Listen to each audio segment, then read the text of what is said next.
I put on the most expensive clothes I owned and walked toward the train tracks. At the final moment, I saw an ad on the rails from the revenge team. It read, "Model taxi, choose revenge instead of death." So I decided to place my last hope in the hands of the revenge team. After receiving my call, Dojin from the team rushed to my side. With tears in my eyes, I told him everything I had suffered. Not long ago, a man came to our village selling daily goods. He often hosted events to bring warmth to elderly people living alone. For several days in a row, he put on shows and held big communal meals. The elders felt guilty and insisted on buying something to support him, but he told them only to buy what they truly needed. With his enthusiasm and sincerity, he quickly became loved by the elderly. But none of them knew that everything he showed was just an act. From their conversations, he learned that my son was unemployed and my grandson was sick and often hospitalized. So he came to my stall to help me. He praised my looks, used sweet words to coax me, and even took photos with me. Later, he held a raffle. I won the grand prize. But to take it home, I had to pay 22% in tax. Hearing I had to pay money, I refused the prize. The man said he would pay the tax for me, but I didn't want to owe him anything and insisted on leaving it behind. After that,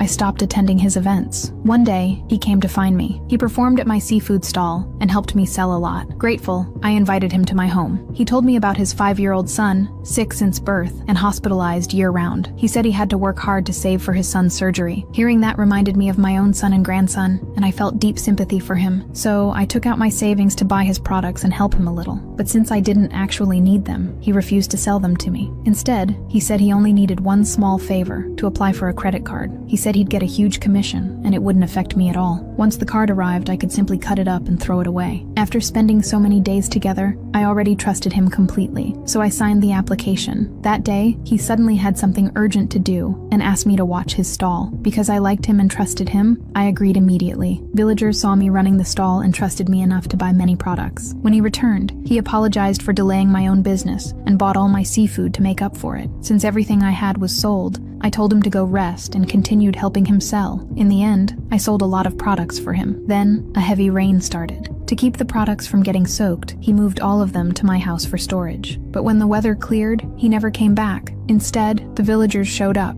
the ones who had bought his products. It turned out everything he sold was counterfeit. They demanded refunds, so I took them to look for him, but he was long gone. At the police station, I learned that all those products had been purchased using my credit card, and many villagers said they saw me receiving money from him, so everyone believed I must be his accomplice. No matter how I explained, I couldn't clear my name. When the police said they would call my son, I broke down crying, and just like that, I became the scapegoat and was left with massive debt. I walked out of the police station in despair. Then suddenly my phone rang and it was him.